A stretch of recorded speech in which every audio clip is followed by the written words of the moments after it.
Here's the question dividing Nigerians today.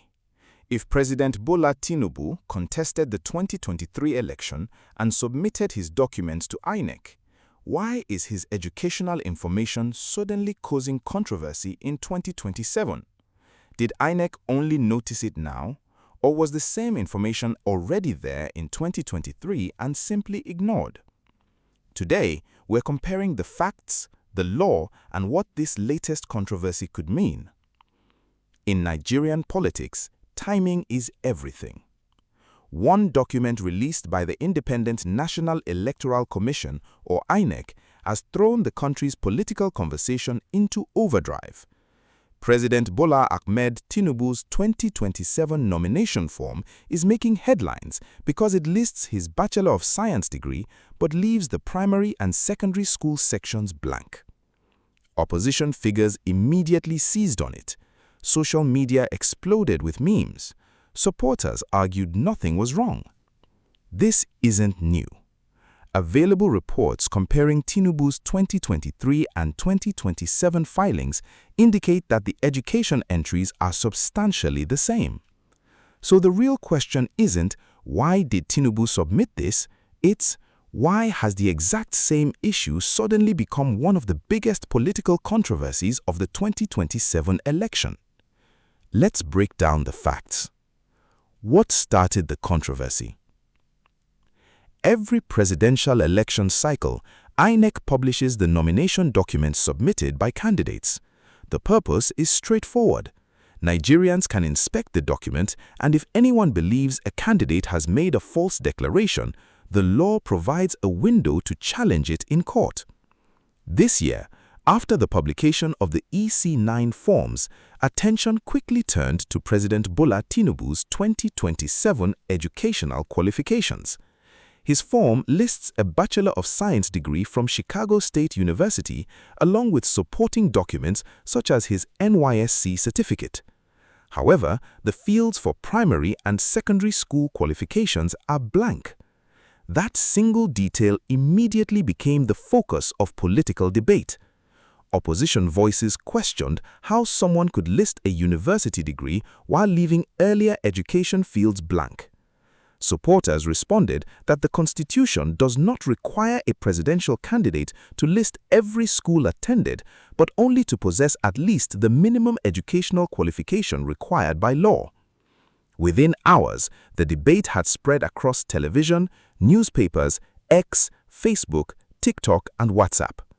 But amid all the noise, one important question remained unanswered.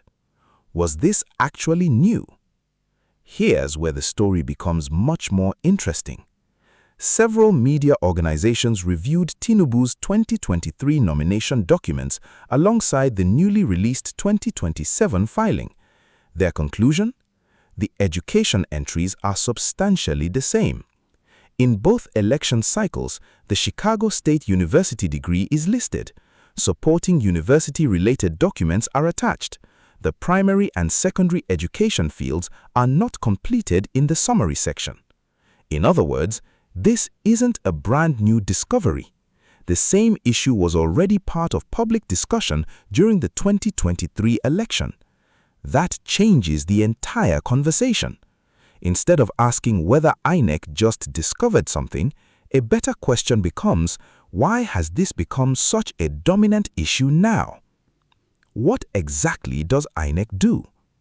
Many Nigerians assume INEC verifies every certificate before publishing candidate documents, but legally, that's not how the process works. INEC's responsibility is primarily to receive nomination documents and publish them for public inspection.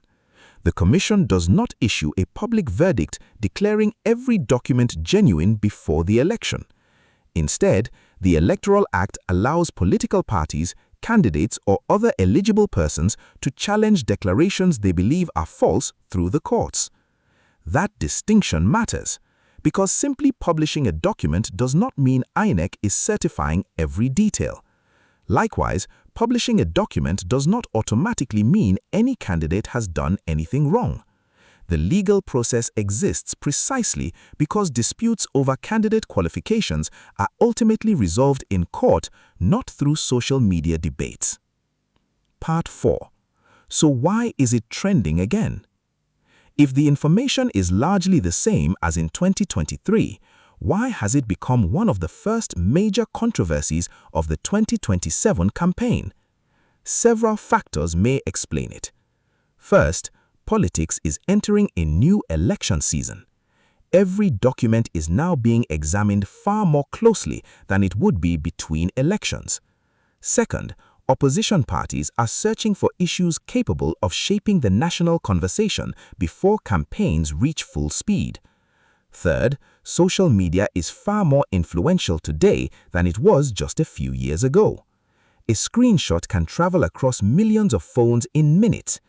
Questions become hashtags, hashtags become headlines, headlines become political narratives. And once a narrative gains momentum, every new development is viewed through that lens. Finally, many Nigerians remain deeply interested in questions surrounding transparency, accountability, and public office. Whether people support or oppose the president, many believe candidates seeking the highest office should expect every document to receive intense public scrutiny. That scrutiny is part of democracy. So where does this controversy leave us? The evidence available so far suggests that the education entries on Tinubu's 2027 EC9 form are not materially different from those submitted during the 2023 election. What has changed is not necessarily the document, it's the political environment surrounding it. As Nigeria moves closer to another presidential election, every filing, every declaration, and every line on an official form is likely to be examined more intensely than ever before. Whether this controversy leads to legal action, fades away, or becomes a defining campaign issue will depend on what happens in the weeks and months ahead. One thing is certain.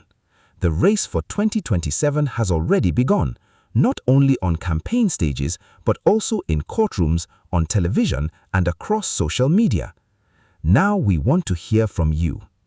Do you think this controversy is about genuine public accountability, or is it mainly politics returning as another election approaches? Share your thoughts respectfully in the comments below. If you enjoyed this fact-based political breakdown, don't forget to like the video, subscribe, and turn on notifications for more in-depth analysis of the stories shaping Nigeria's future. Thanks for watching, and we'll see you in the next one.